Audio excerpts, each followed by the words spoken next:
A cockatoo does not trust you because you feed them. They don't trust you because you've had them for years. They don't trust you because you're patient or gentle or consistent, although none of those things are wasted. A cockatoo trusts you because somewhere inside a brain that evolution spent 50 million years engineering to suspect everything, a calculation was run. Across hundreds of interactions, thousands of micro-moments, every time you moved too fast and every time you didn't, and the result came back in your favor. Not easily, not quickly. Not the way a dog offers trust on the first afternoon. A cockatoo's trust is the rarest verdict an animal can deliver, because for a prey species that lives 60 years in a world designed to eat them, a wrong trust decision isn't a mistake, it's extinction. So when a cockatoo decides to trust you, they are staking their life on it. And they show it in ways so specific, so quiet, and so layered that most owners have been receiving the verdict for months without ever knowing the trial ended. There are 5 signs, 5 behaviors your cockatoo only performs when trust has reached a depth most owners don't know exists. And each one goes deeper than the last, because cockatoo trust isn't a switch that flips. It's a series of doors, each one opened only after the one before it held. The last door on this list is one most cockatoo owners will only see a handful of times in their life. And if you've seen it, you've been given something almost no one earns. Subscribe if your cockatoo chose you, and tell me how long it took. Let me take you through the doors, one room at a time. Number 1, they start moving like you. You won't notice this the first time it happens, or the 5th. You'll notice it on a random Tuesday when you tilt your head to look at something and your cockatoo tilts theirs at the same angle, in the same direction, within half a second. And something will flicker across your awareness, a feeling that you've seen this before. That it keeps happening, that your cockatoo has been quietly synchronizing their movements with yours in ways so subtle they've been invisible until this exact moment. This is social mimicking, behavioral synchrony, and in cockatoo psychology, it is the first externally visible evidence that your bird has begun integrating you into their social identity. In wild flocks, bonded pairs develop mirrored movement patterns. One bird stretches, the other stretches. One preens, the other preens. One shifts on the perch, the other adjusts in rhythm. This isn't imitation, it's fusion. The cockatoo's motor system begins treating the bonded individual's movements as reference inputs for its own behavior. They don't decide to copy you. Their brain starts including your body in its spatial processing, the way it would include a mate's body in the wild, as an extension of its own physical awareness. When your cockatoo yawns after you yawn, when they stretch a wing after you stretch your arms, when they bob their head to music only after you've started moving to it first, those aren't coincidences. Those are the earliest visible evidence that your cockatoo's brain has stopped categorizing you as human in the room and started processing you as part of me. This is the first room of trust, and most owners walk through it without ever looking down to see the threshold they just crossed. Number 2, they hold your eyes without looking away. Eye contact between a cockatoo and a human carries a weight most people never think about. For a prey animal, a species whose survival depends on detecting threats before they arrive, sustained eye contact with a larger creature is one of the most psychologically loaded experiences their nervous system can process. Predators stare. Predators lock on. Every raptor, every snake, every set of forward-facing eyes that has ever meant death to a bird in the wild did one thing first. It looked at them and didn't look away.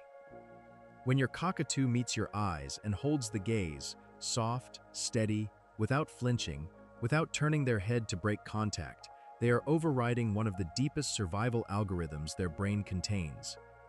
Their nervous system is registering sustained eye contact from a creature 40 times their size and actively choosing not to flee.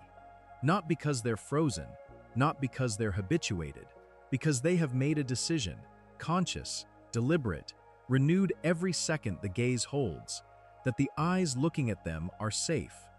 Watch for the quality of the gaze.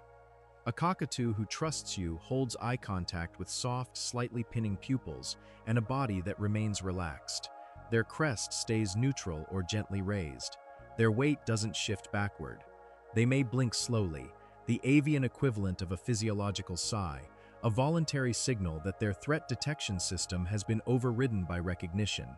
They are not just looking at you, they are allowing you to look at them. And for a cockatoo, granting that permission is the second door of trust, the one that says, I see you seeing me, and I'm not afraid of what you might do with that access. Number 3. They copy your sounds, and only yours. This one arrives quietly and often goes unrecognized for what it is. Your cockatoo begins producing a sound, a whistle, a word, a phrase, a tone, that they didn't learn from television, didn't learn from another bird, didn't learn from a training session. They learned it from you, from a sound you make so often you've stopped hearing yourself make it. Your specific laugh, your particular way of saying their name, a whistle you do when you're cooking, a phrase you say when you walk through the door. And your cockatoo begins producing it. Not perfectly, not as mimicry for performance, but in context. In the moments when that sound would naturally occur if you were making it. Your laugh when something amuses them, your greeting when you enter the room, your whistle when they're content. They are not repeating your sounds, they are adopting them. In wild cockatoo pairs, bonded mates develop shared vocalizations, calls that converge over time until the pair has a private acoustic signature distinct from every other pair in the flock. When your cockatoo takes a sound that belongs to you and begins using it as their own, they are building that shared signature with you. They are saying, your voice is part of my voice now. The sounds that mean you have become the sounds that mean me. This is the third door, and it only opens for the human whose sounds a cockatoo has decided are worth carrying inside their own throat. Number 4. They bow their head without being asked. Everything before this was trust expressed outward, through movement, through gaze, through sound. This is where trust turns inward, toward the body, toward vulnerability. You're sitting near your cockatoo, not training, not offering food, just existing in shared space. And without any prompt, without any hand extended or scratch initiated, your cockatoo lowers their head, slowly. The crest settles, the neck extends, the nape, the most vulnerable point on a cockatoo's body, the exact spot where a predator's talons would close, is exposed, offered to you. In wild cockatoo flocks, the head bow is an allopreening invitation. It says, I am giving you access to the part of my body I cannot protect, the part I cannot see, the part that, if you wanted to, you could use to end me. A cockatoo extends this invitation only to individuals who have passed every previous threshold of trust and arrived at a depth where the bird's survival instincts have been fully, voluntarily overridden by bond. They are not asking for a scratch. They are asking you to touch them in the place where trust is most expensive and most irreversible. When this happens, when your cockatoo bows their head to you unsolicited, with no food motivation, no training context, nothing but the quiet arithmetic of a brain that ran every calculation and decided you were safe, do not miss it. Do not scroll your phone. Do not glance away. Put your finger to the back of their head, gently, slowly, and understand that what you are touching is not feathers. It is the most guarded place a cockatoo has, and they just handed you the key. Number 5. They fall asleep. This is the last room, the deepest one, the one with no light and no sound and nothing in it except the most fundamental truth a cockatoo can offer a living being. Your cockatoo, in your presence, on your hand, on your shoulder, on a perch beside you, closes their eyes. Not the half-lidded, drowsy look of a bird resting in ambient safety. Full sleep, body weight shifting to one foot, head turning backward to tuck into the feathers of their own back. Muscles releasing until the bird is physically incapable of defending itself against anything. Eyes sealed, awareness gone. Every survival mechanism their species spent 50 million years perfecting, switched off, voluntarily. Because you are in the room, sleep is the state of absolute maximum vulnerability for a prey animal. In the wild, cockatoos sleep only inside tree hollows, enclosed, elevated, hidden, pressed against a mate whose body heat and proximity serves as the final layer of defense between them and everything that hunts in the dark.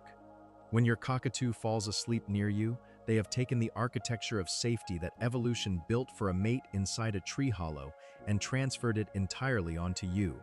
You are the hollow. You are the elevation.